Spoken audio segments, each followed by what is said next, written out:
오늘 이 시간 함께 읽을 하나님의 말씀, 누가복음 24장 36절에서 43절까지의 말씀입니다. 신약 성경 140페이지 누가복음 24장 36절에서 43절까지의 말씀, 여러분들을 대표해 제가 말씀 읽도록 하겠습니다. 누가복음 24장 36절 말씀부터 읽도록 하겠습니다. 이 말을 할 때에 예수께서 친히 그들 가운데 서서 이르시되 너희에게 평강이 있을지어다 하시니 그들이 놀라고 무서워하여 그 보는 것을 영으로 생각하는지라. 예수께서 이르시되 어찌하여 두려워하며 어찌하여 마음에 의심이 일어나느냐. 내 손과 발을 보고 나인 줄을 알라. 또 나를 만져보라. 영은 살과 뼈가 없으되 너희가 보는 바와 같이 나는 있느니라. 이 말씀을 하시고 손과 발을 보이시나 그들이 너무 기쁨으로 아직도 믿지 못하고 놀랍게 여길 때에 이르시되 여기 무슨 먹을 것이 있느냐 하시니 이에 구운 생선 한 토막을 드리니 받으사 그 앞에서 잡수시더라. 아멘. 오늘 이 시간 우리는 부활 후의 특별함이라는 제목을 갖고 오늘 우리가 읽은 하나님의 말씀 함께 나누는 시간 갖도록 하겠습니다. 여러분들은요, 부활이라는 단어를 딱 들으면요, 가장 먼저 어떤 이미지가 떠오르십니까? 살아계시다. 계란을 떠올리시는 분도 계시네요. 이따 나가실 때 꼭 계란 받아가시기를 바랍니다.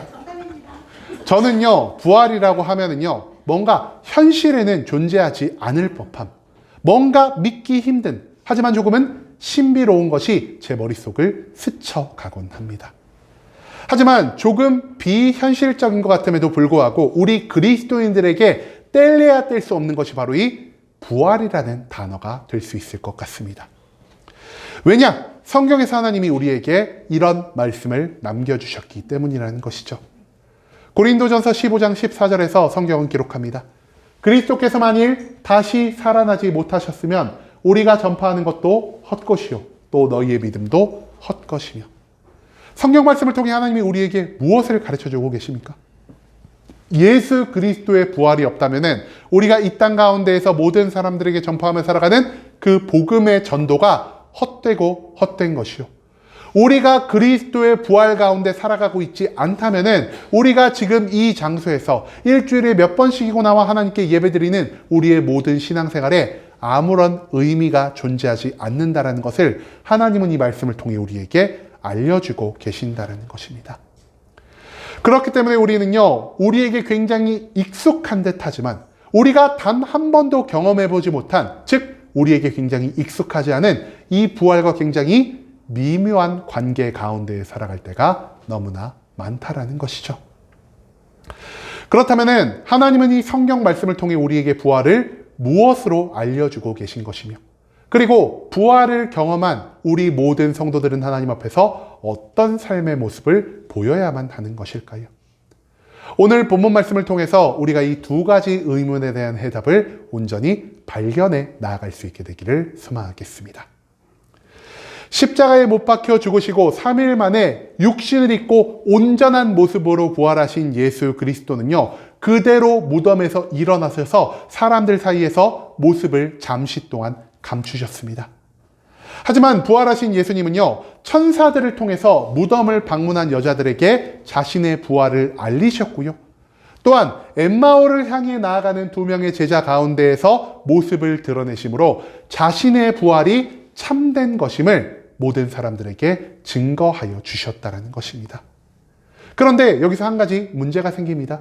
천사들을 통해서 예수 그리스도의 부활을 전해들은 이 여자들이 예수님의 12제자들에 가서 예수 그리스도의 부활을 알렸음에도 불구하고 엠마오로 가다가 그리스도를 만난 2명의 제자가 제자들에게 이 모든 소식을 알렸음에도 불구하고, 그리고 심지어 예수 그리스도께서 살아계시는 동안 내가 죽고 3일 만에 부활할 것이다라는 것을 제자들에게 수없이 많이 알렸음에도 불구하고 예수님의 부활을 목격하지 못하고 예수 그리스도의 부활을 경험하지 못한 이 모든 12제자들은 그리스도의 부활을 온전히 믿지 못했다라는 것입니다.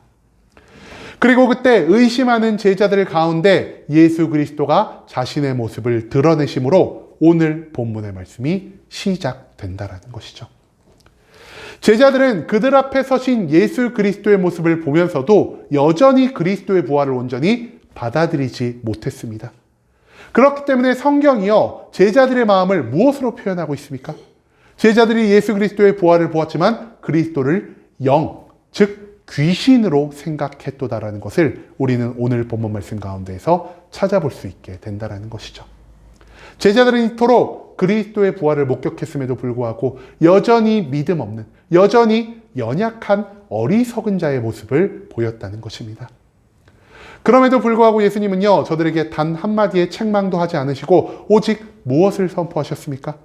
너희에게 평강이 있을지어다라는 이 위로의 말씀을 선포하여 주셨다는 것입니다. 평강이 있을지어다라는 말을 들었음에도 불구하고 여전히 두려움과 의심에 휩싸인 제자들에게 예수님이 무엇을 그 다음 보여주셨습니까? 자신의 십자가에 못 박힐 때 손과 발에 난 못자국, 즉 구멍을 보여주시면서 제자들아 보아라. 영은, 귀신은 육신과 뼈를 가지고 있지 못하되 너희 앞에 선 나는 육신을 입고 다시 온전하게 부활한 예수 그리스도라는 것을 증명하여 주셨다는 것이죠. 그리고 예수 그리스도의 부활을 보고 조금씩 마음의 의심이 사라지고 두려움이 사라진 제자들이 기쁨을 느끼고 있을 그 시점, 예수님이 제자들에게 한 가지 말씀을 더 하십니다. 예수님이 어떤 말씀을 하셨을까요? 예수님이요, 굉장히 뜬금없이 내가 배고프다라는 말씀을 하십니다. 그리고 배고프다라고 말씀하신 예수님에게 제자들은 구운 생선 한 토막을 드렸고요. 제자들이 보는 앞에서 예수님은 그 생선을 받아 먹으심으로 인해 오늘 본문의 모든 내용이 마무리되게 된다는 것입니다. 여러분, 그런데요, 오늘 이 말씀 가운데에서 왜 제자들은 예수 그리스도의 부활을 보고 두려워하는 모습을 보이게 된 것일까요? 여기에는 표면적으로 크게 두 가지의 이유가 있다라 할 수 있겠습니다. 첫 번째, 예수님의 부활을 보고 제자들이 두려워한 이유는 무엇이냐? 바로 부활이라는 이 비현실적인 일을 도무지 받아들이지 못했기 때문이라는 것입니다. 여러분, 사람이 죽었다가요, 무덤에 묻히고 3일 후에 부활하는 것, 여러분들 혹시 들어보신 적 있으십니까? 여러분들 직접 경험하신 적 있으십니까? 우리가 이 모든 것들을요, 경험할 수가 없다라는 것입니다. 그렇기 때문에 제자들도요, 예수 그리스도의 부활을 소문으로 들었음에도 불구하고, 예수 그리스도의 부활을 직접 경험했다는 사람이 주변에 있었음에도 불구하고 이 비현실적인 부활을 도무지 받아들일 수가 없었다는 것이죠. 그렇기 때문에 제자들은요, 지금 내 눈앞에 서신 그리스도를 무엇으로 보고 있었다라고요? 영, 귀신으로 바라보고 있었다는 것입니다. 한마디로 제자들은요, 예수님의 모양을 한 귀신이 우리를 방문해서 우리를 두렵게 하고 우리의 믿음을 흔들고 우리에게 해코지를 할 수도 있겠다라는 이러한 생각을 가짐으로 그리스도의 부활한 모습을 보고도 여전히 두려워할 수밖에 없었다는 것입니다. 또한 제자들은요, 이것만으로 두려워한 것이 아닙니다. 예수 그리스도의 부활을 보고 제자들이 두려워한 이유에는 또 한 가지가 있는데요. 바로 예수님에게 수없이 많은 복음의 말씀을 배웠음에도 불구하고 그리스도의 옆에서 가장 많은 기적과 역사와 이적을 보았음에도 불구하고 그리고 마지막으로 그리스도에게 장차 내가 죽은 뒤 부활할 것이다라는 이 예고의 말씀을 들었음에도 불구하고 이 모든 것들을 믿지 않고 로마 병사들의 눈을 피해서 이 작디 작은 공간 가운데 숨어 지내는 자신들의 믿음 없음을 예수 그리스도 앞에 보이는 것을 두려워했다라는 것입니다. 한마디로 우리의 믿음 없는 모습을 보고 예수 그리스도에게 받을 이 책망으로 인해서 제자들이 두려워하는 마음을 가질 수밖에 없었다라는 것이죠. 육신을 입고도 우리의 믿음 없음을 계속해서 책망하신 예수 그리스도께서는 이제 영혼의 모습으로 우리 앞에 나타나시어 우리에게 또 다른 방식으로 더욱 강력한 책망을 하실 것이다라는 이런 생각을 하고 있었기 때문에 제자들은 그리스도의 부활을 보고 두려워할 수밖에 없었다라는 것입니다. 즉, 제자들은 부활이라는 이 비현실적인 사건을 온전히 받아들이지 못했기 때문에 그리고 그리스도 앞에서 나의 믿음 없고 연약한 모습을 보여야 한다라는 이 부담으로 인해서 그리스도의 부활을 보고 두려움과 의심에 빠질 수밖에 없었다라는 것입니다. 그렇기 때문에 그들의 삶 가운데에서 이제는 그들 안에 있던 평강이 완전히 사라져 버렸고요. 오직 두려움을 남은 모습을 보이고 있다는 사실, 그것을 우리는 오늘 본문 말씀 가운데에서 찾아볼 수 있게 된다는 것이죠. 그런데요, 이처럼 두려움에 떨고 있는 제자들에게 예수님이 모습을 보이신 다음 가장 먼저 무엇을 선포하셨습니까? 예수님이 제자들에게 주고자 하신 것이 무엇이었습니까?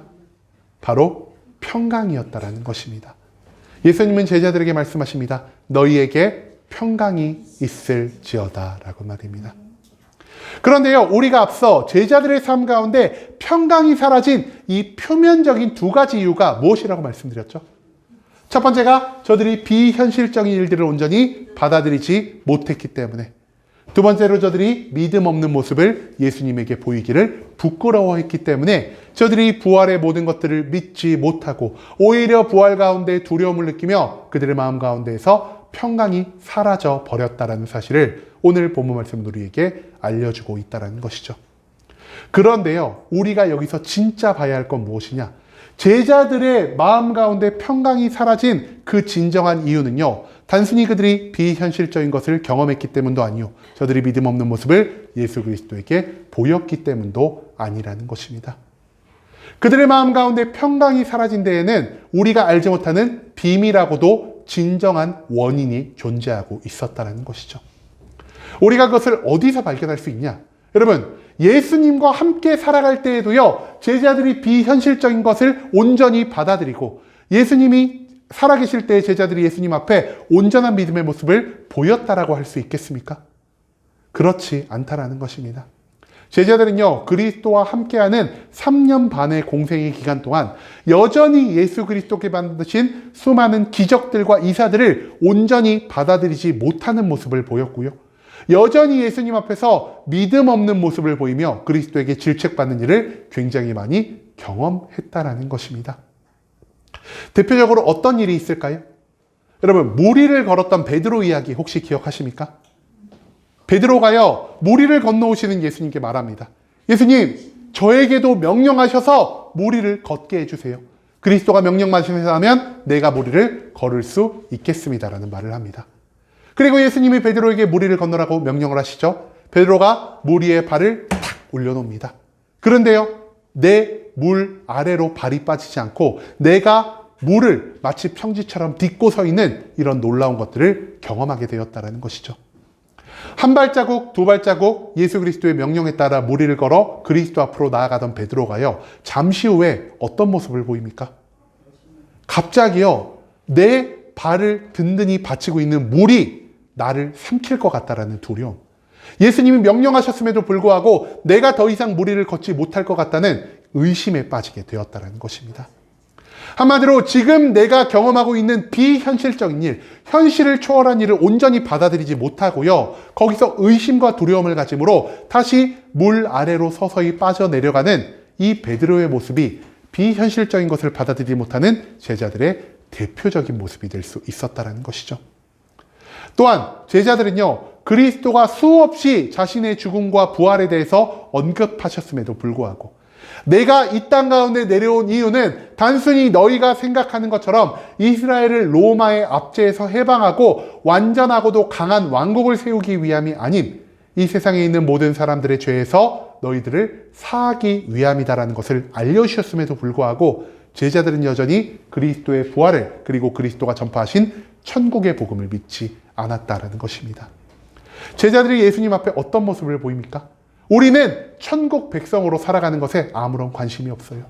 우리는 그리스도가 죽고 부활하는 것에 아무런 관심이 없어요. 그리스도가 왕국을 세우실 때 그리스도의 뒤를 이어서 누가 이 나라의 2인자가 될지에 대한 관심만을 제자들이 보였다는 것이죠. 그리고 이런 그리스도의 말씀을 온전히 믿지 못하는 믿음 없는 모습으로 인해 제자들은 이후에도 수없이 많이 예수님께 책망의 말씀을 들을 수밖에 없었다는 것입니다. 한마디로 그리스도 살아 생전에도 제자들은 비현실적인 일들을 받아들이지 못했고요, 예수님 앞에 수없이 믿음 없는 모습을 보였다는 것이죠. 그럼에도 불구하고 그리스도께서 살아 계셨을 때에는요, 제자들의 마음 가운데 잠깐의 두려움과 의심은 존재했을지언정 그의 마음 가운데 계속해서 평강과 기쁨이 넘쳐 흐르게 되었다라는 사실을 우리는 앞선 성경의 말씀을 통해서 찾아볼 수가 있다라는 것입니다. 왜 제자들은요, 예수 그리스도 앞에서 비현실적인 것들을 받아들이지 못하는 모습을 보였음에도 불구하고, 예수 그리스도 앞에서 자신들의 믿음 없는 연약한 모습을 보였음에도 불구하고 여전히 평강과 기쁨이 넘치는 삶의 모습을 보일 수 있었던 것일까요? 그 이유는요, 그리스도가 살아계시는 그 순간 그들이 예수님과 함께 할 수 있었기 때문이라는 것입니다. 즉, 내가 어떠한 모습을 보일지라도, 내가 어떠한 사람일지라도 그리스도가 나와 함께 하신다면 우리의 삶 가운데 참된 평강이 만들어질 수가 있다는 것을 제자들은 매일매일 경험하며 살아갔다는 것이죠. 그런데요, 그리스도가 십자가에 못 박혀 죽으시고 무덤에 묻히신 이후 제자들의 삶 가운데에서 너무나 큰 변화 한 가지가 일어납니다. 이 변화가 무엇일까요? 바로 저들이요, 다시는 육신을 입은 그리스도와 함께하는 삶을 살아갈 수가 없게 되었다라는 것입니다. 한마디로 그리스도가 더 이상 그들과 함께하지 않으시자, 더 이상 그들이 그리스도와 동행할 수가 없는 상황이 되자 이제 저들 안에 있었던 평강과 기쁨, 그리스도가 저들에게 계속해서 공급하여 주시는 그 천국 백성으로서의 평강과 기쁨이 그들의 마음 가운데서 온전히 사라지게 되었고요.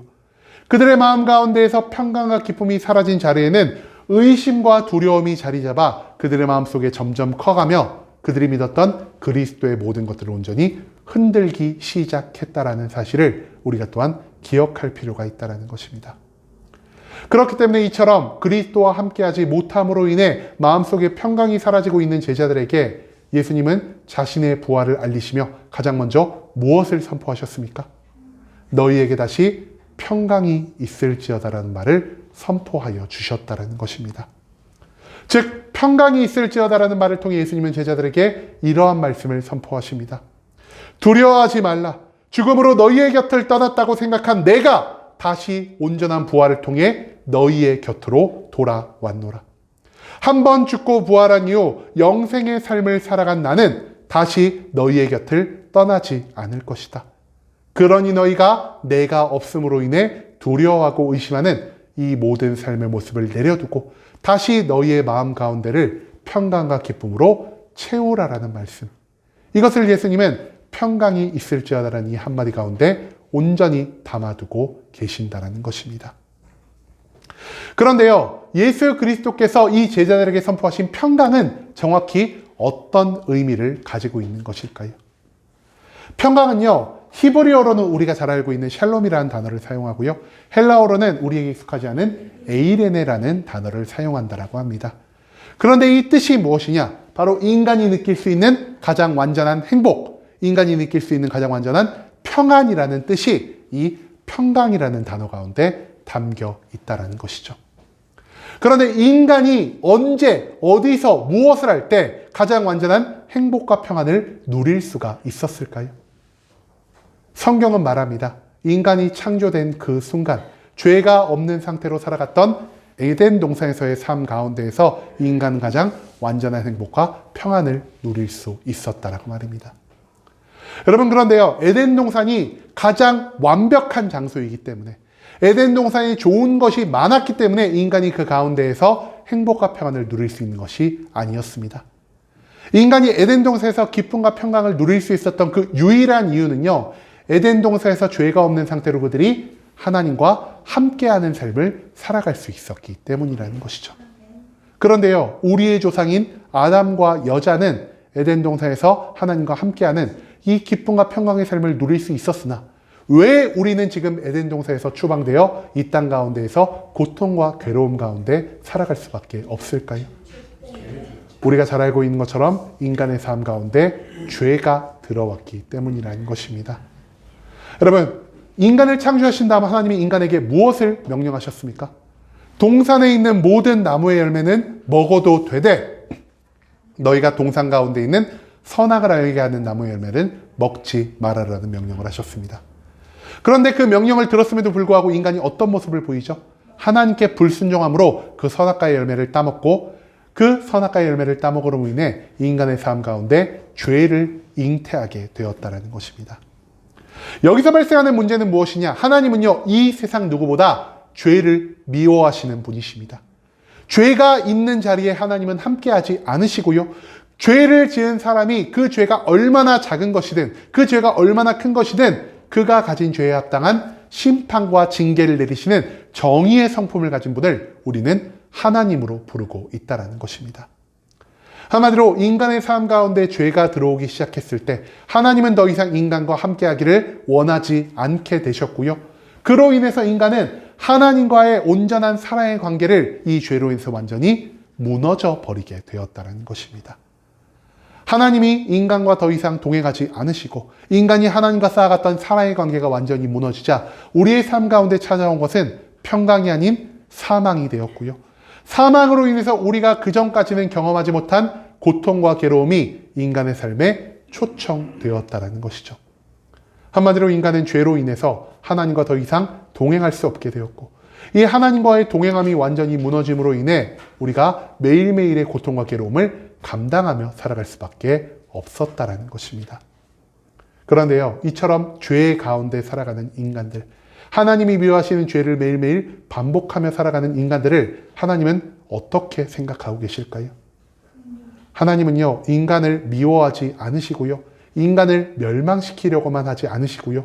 여전히 그 죄 가운데 있는 인간을 사랑하시고 여전히 죄 가운데 있는 인간들과 함께 하고자 하는 변치 않는 사랑의 모습을 보이셨다는 것입니다. 그렇기 때문에 하나님은 우리 인간의 모든 죄에서 우리를 해방하시기 위해 구원 계획 한 가지를 세우셨고요. 이 구원 계획을 완전하게 하시기 위해 이 땅 가운데 예수 그리스도를 내려보내 주셨습니다. 인간의 육신을 입은 예수 그리스도가 이 땅 가운데 오셨을 때 그리스도가 이 땅 가운데서 이룬 것 무엇입니까? 고통과 죽음을 감당할 필요가 없는 그 거룩한 분이요, 우리 인간의 모든 죄를 대속하기 위해서 십자가에 못 박혀 고통과 죽음을 감당하셨고요.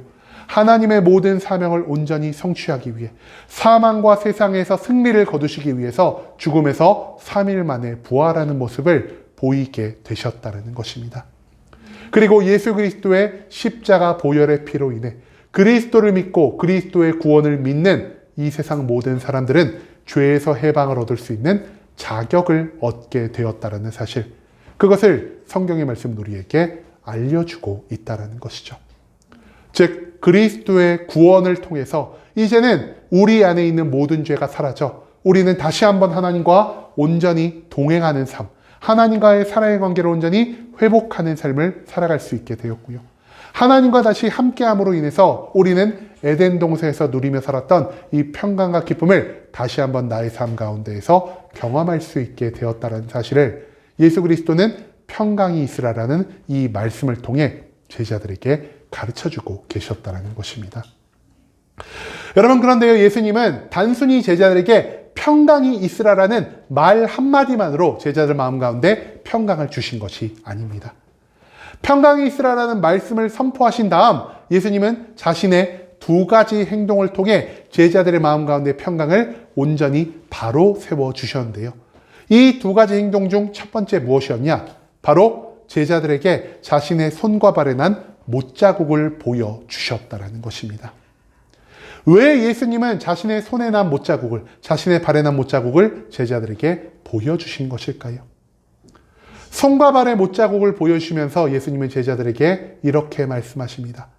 너희 앞에 서 있는 나는 너희가 상상력으로 만든 존재도 아니요, 너희가 생각하는 것처럼 귀신, 즉 영의 모습으로 방문한 나도 아니다.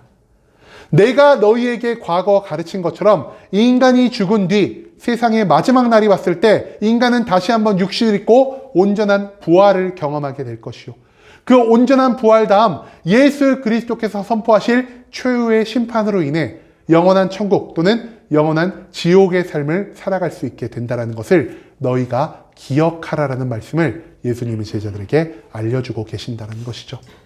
그리고 예수님은요, 단순히 이 복음을 선포하실 뿐 아니라 내가 선포한 복음이 절대로 거짓이 들어가지 않은 절대적인 진리를 가진 완전한 하나님의 말씀이란 것을 나의 죽음과 나의 부활을 통해 너희들에게 처음으로 증명하고 있다는 것을 온전히 알리기 위해 자신의 손바닥과 자신의 발에 난 못자국을 제자들에게 보여주며 이 자리에 서 있는 나는 육신을 입고 내가 예고한 것처럼 완전한 부활을 완성한 예수 그리스도라는 사실을 제자들에게 알려주고 계신다는 것입니다. 즉 육신에 남은 예수 그리스도의 죽음의 흔적으로 인해 그리스도는 오히려 제자들에게 자신의 완전하고도 진실된 부활을 증거하실 수 있게 되었고요. 한 번 죽고 한 번 부활한 사람이 다시는 죽지 않는다라는 말을 제자들에게 온전히 증거하심으로 인해 이제는 너희들이 한평생 나와 헤어지지 않고 나와 함께하는, 나와 동행함으로 인해 영원한 평강을 얻는 삶을 살아갈 수 있게 될 것이다라는 말씀을 선포하여 주셨다라는 사실, 그것을 또한 우리가 잊지 않을 수 있기를 소망합니다. 두 번째로 예수 그리스도께서 저들에게 어떤 모습을 보이셨을까요? 제자들은요, 예수 그리스도의 부활을 직접 경험한 다음, 즉 손과 발에 있는 못자국을 본 다음 예수 그리스도에게 어떤 것을 기대하고 있었을까요? 제자들은요, 아마도 예수님이요, 예수님이 죽음과 부활을 경험하셨으니까 우리가 이전까지 듣지 못하고 알지 못했던 신비로운 복음의 말씀을 가르쳐 주진 않으실까? 또는 부활을 직접 만들어내신 예수 그리스도께서 이전보다 훨씬 더 큰 기적을 우리에게 보여주지 않으실까라는 이러한 생각을 충분히 할 수 있었을 것입니다. 그런데요, 제자들의 이런 생각과는 완벽하게 다르게 예수님이 두 번째로 하신 행동 무엇이었습니까? 예수님은요, 제자들에게 말씀하십니다. 배고프다 라고 말입니다. 배고프다라고 말씀하신 다음에 제자들이 구운 생선 한 토막을 건네자 예수님이 그 구운 생선을 받으셔서 제자들 앞에 직접 식사하는 모습을 보여주셨다는 것입니다. 그런데요, 왜 예수님은 제자들 앞에서 생선을 드시는 모습을 보여주신 것일까요? 어떤 사람은 말합니다. 혹시 예수님이 아직까지 믿지 못하는 제자들 앞에서 얘들아, 나 생선 먹고 있다. 생선을 먹는다는 것은 내가 육신을 입고 부활했다는 뜻이지. 그러니까 너희가 더 이상 나의 부활에 대해 의심을 갖지 말아라라는 이러한 말씀을 하시기 위해 생선을 먹으셨다라고 설명하는 사람들도 있습니다. 하지만 이것이요, 조금 억지스러운 게 무엇이냐?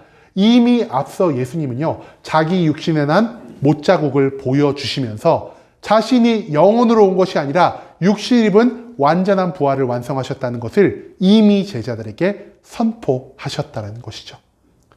한마디로 갑자기 예수님이 제자들 앞에 배고프다라고 말씀하신 것, 갑자기 생선을 받아 식사를 하셨다는 것은요, 우리에게 있어서는 좀처럼 이해하기 힘든 모습이라는 것입니다. 그렇다면 이처럼 이해하기 힘든 예수 그리스도의 생선을 받아 식사를 하는 이 모습을 우리는 어떻게 대해야만 하는 것일까요? 우리가 이해할 수 없는 것이니 그냥 이 구절은 없는 것처럼 무시하고 넘어가는 것이 옳은 일이라 할 수 있을까요? 그렇지 않다라는 것입니다. 예수 그리스도는요, 이 땅 가운데 살아감에 있어서 단 한마디도, 단 한 가지의 행동도 허투루 하신 일이 없는 분이라는 사실을 우리가 잊지 말아야 한다는 것이죠. 한마디로 그렇기 때문에 우리는요, 생선을 드시는 예수 그리스도의 모습 가운데에서 과연 예수님이 이 모습을 통해 우리에게 무엇을 가르쳐 주고자 하실지를 한 번 더 생각해 볼 필요가 있다는 것입니다. 여러분, 예수 그리스도는요, 사망과 부활을 만들어내심으로 그리스도를 믿고 그리스도의 부활을 믿는 모든 자에게 구원을 허락하여 주시고 그 구원을 입은 자들이 그리스도와 함께하는 영생의 삶을 살아갈 수 있는 천국 백성의 자격을 허락하여 주시는 분이라는 사실을 우리는 성경 속 수많은 말씀을 통해 이미 배웠다는 사실, 그것을 우리가 먼저 짚고 넘어가기를 원합니다. 그런데요, 예수 그리스도를 믿고 예수 그리스도께서 약속하신 부활을 경험한 우리는요, 과연 어떤 것을 생각하며 살아갈까요?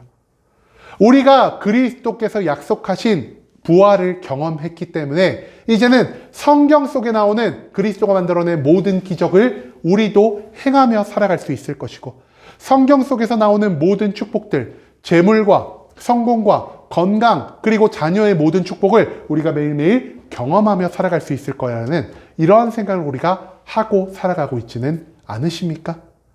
여러분, 우리가 교회를 나오는 목적 중 한 가지가 무엇이죠?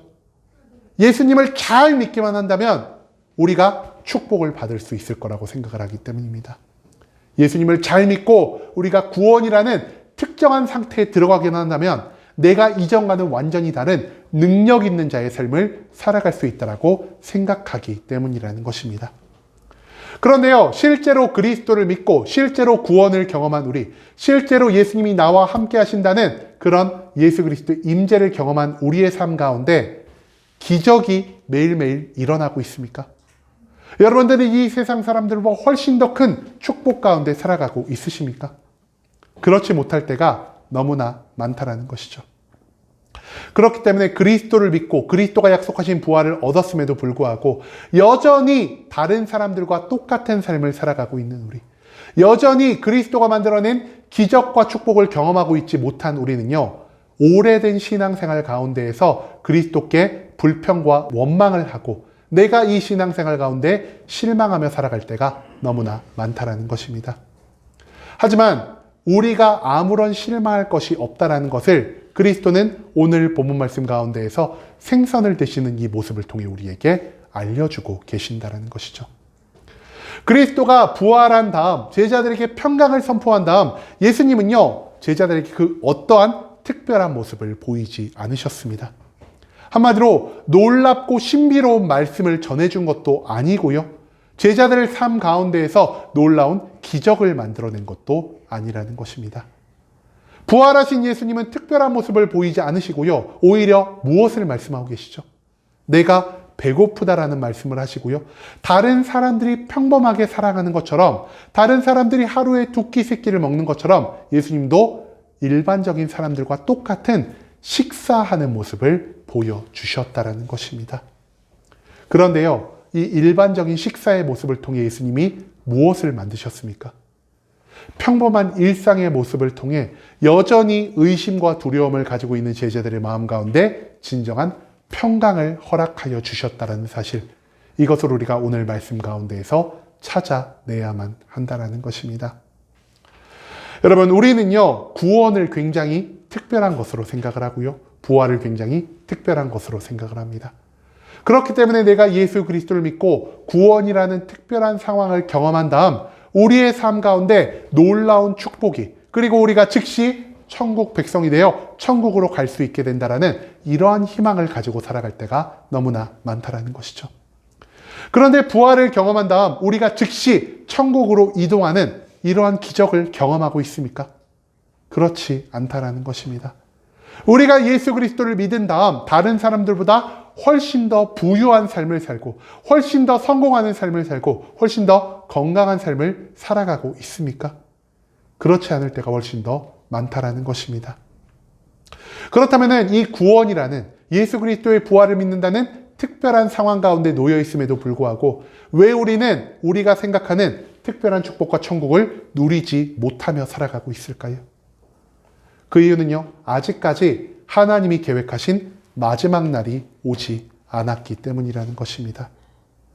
마지막 날이 오기 전까지 우리는요, 여전히 육신을 입고 이 땅 가운데에서 평범한 하루하루를 살아가야만 할 것이고요. 그리고 우리가 육신을 입고 살아가는 이 평범한 하루하루 가운데에서 인내하며 하나님이 우리를 통해 이루고자 하시는 사명을 성취하며 살아갈 필요가 있다는 것이죠. 그렇다면 우리가 육신을 입고 살아가는 이 일상적인 삶 가운데에서 우리가 감당해야 할 하나님의 사명은 무엇이라 할 수 있을까요? 바로 그리스도와 같은 삶의 모습을 보여야 한다는 것입니다. 일상적인 삶 가운데에서 그리스도를 닮은 삶의 모습을 보인다는 것은 무엇이냐? 앞서 말씀드린 것과 같이 우리가 이 땅 가운데에서 특별한 기적과 특별한 능력을 통해서 나의 만족과 유익을 추구하는 이러한 삶의 모습을 보이는 것이 아닌 생선을 먹는 것과 같은 일상적인 삶의 모습을 보이며 살아가는 것이 하나님이 우리에게 주어주신 사명이라는 사실을 오늘 본문 말씀은 우리에게 알려주고 있다는 것입니다. 여러분, 구원을 얻은 자들이요, 우리는 뛰어난 능력을 얻을 수 있게 될 것이고, 구원을 얻은 자들은 하나님께 많은 축복을 받을 수 있게 될 것이라는 이러한 생각을 하며 살아가고 있는 것 같습니다. 그렇기 때문에 이 뛰어난 능력을 통해, 그리고 하나님께 받은 수많은 축복을 통해서 내가 복음을 전파하고 많은 사람들을 하나님께로 인도하여 이 세상 사람들에게 존경을 받고 이 세상 사람들에게 칭송을 받고 하나님에게 인정을 받아 더 많은 축복을, 더 많은 능력을 누리는 삶을 우리는 꿈꾸며 살아갈 때가 너무나 많다라는 것이죠. 물론 그리스도를 믿고 우리가 이 교회를 오래 다님으로 하나님에게 능력을 받을 수도 있고요. 하나님에게 축복을 받을 수도 있습니다. 그리고 우리는요, 축복을 받은 삶이야말로, 능력을 받은 삶이야말로 구원을 받은 그리스도인의 가장 완전한 삶의 모습이다라고 스스로 생각하며 살아갈 때가 너무나 많다라는 것이죠. 하지만 단순히 능력받은 자의 모습을, 단순히 축복받은 자의 모습을 하나님은 구원받은 자의 모습으로 판별하고 계시지 않다라는 것입니다. 하나님이 원하시는 구원받은 자의 삶의 모습은 과연 어떤 모습이라 할 수 있을까요? 바로 평범한 삶의 자리 가운데에서 나의 평범한 일상의 모습을 통해 내 주변에 있는 모든 사람들에게 평강과 기쁨을 만들어내는 것. 이것을 바로 하나님은 우리에게 원하고 계신다는 것입니다. 여러분, 그런데요, 우리의 일상적인 삶의 자리 가운데에서 우리가 어떻게 하면은 그리스도의 평강을, 그리스도의 기쁨을 내 주변에 있는 모든 사람들에게 온전히 전파하며 살아갈 수가 있을까요? 우리가 그리스도의 성품을 닮아가야 한다는 것입니다. 그리스도의 성품 두 가지 무엇일까요? 첫 번째는 거룩이고요. 두 번째는 사랑이라는 것입니다. 우리가 어떻게 하면은 그리스도의 거룩을 닮아 살아갈 수 있을까요? 여러분, 교회를 다니는 수많은 성도들이요, 세상 사람들과 별 차이가 없는 삶의 모습을 보이고 있다는 것을 우리가 조금 안타까워할 필요가 있겠습니다. 나의 만족과 유익을 위해서라면 세상 사람들과 똑같이 하나님이 위하시는 범죄 가운데 살아갈 때도 너무나 많고요. 우리가 나의 만족과 유익을 위해서라면 세상과 구별된 삶이 아니라 세상과 구별되지 않은 삶, 세상 사람들과 똑같이 죄를 저지르고 그 죄를 통해서 오히려 만족과 유익을 추구하는 삶의 모습을 우리 그리스도인들이 보일 때가 너무나 많다는 것입니다. 하지만 하나님이 우리에게 원하시는 삶의 모습 무엇입니까? 하나님이 미워하시는 죄에서 멀어져 이제는 세상 사람들과 똑같은 가치, 똑같은 만족을 추구하는 것이 아닌 이제는 세상과는 완전히 구별된 하나님의 의로움을, 하나님의 거룩을 나를 통해 이 땅 가운데 흘려보내는 삶의 모습을 하나님은 구원받은 우리에게 요구하고 계신다는 것입니다. 또한 두 번째로 우리는요, 내가 살아가는 모든 삶의 자리 가운데에서 그리스도의 사랑을 증거하는 자가 되어야 할 것입니다. 여러분, 우리는요, 사랑 주기를 원하는 자일까요? 사랑 받기를 원하는 자일까요? 우리는요, 사랑을 줘야 함에도 불구하고 사랑 받는 것을 누구보다 좋아하는 사람들입니다. 많은 사람들이 나에게 조금 더 관심을 줬으면 좋겠고요. 많은 사람들이 나를 더 조금 인정해 줬으면 좋겠고요. 많은 사람들이 나를 더 칭송해 줬으면 좋겠다라는 대접받기를 원하는 마음을 가지고 살아갈 때가 너무나 많다라는 것이죠.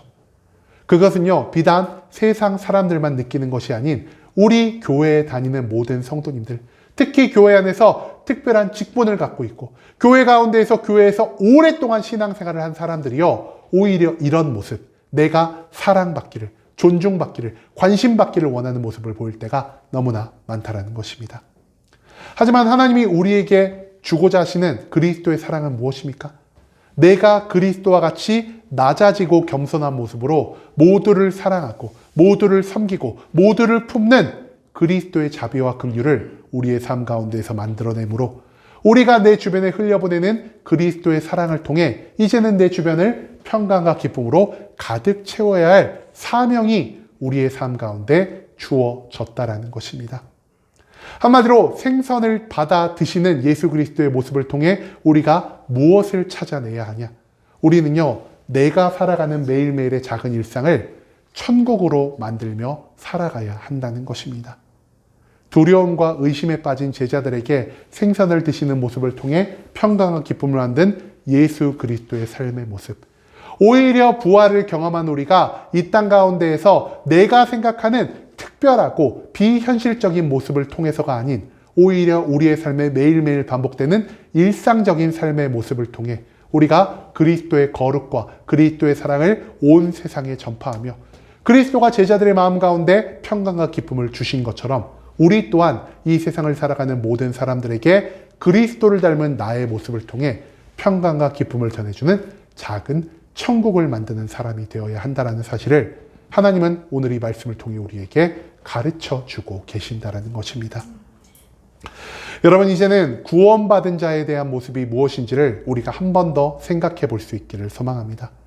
단순히 능력을 얻고 단순히 축복 가운데 살아가는 자가 참된 구원을 얻은 자가 아닌 삶의 모든 자리에서 그리스도를 닮은 거룩과 사랑을 통해 내 주변에 있는 모든 사람들에게 기쁨과 평강을 만드는 자가 진정 구원을 얻은 자가 되어야 한다는 사실을 우리가 절대로 잊지 않을 수 있기를 원합니다.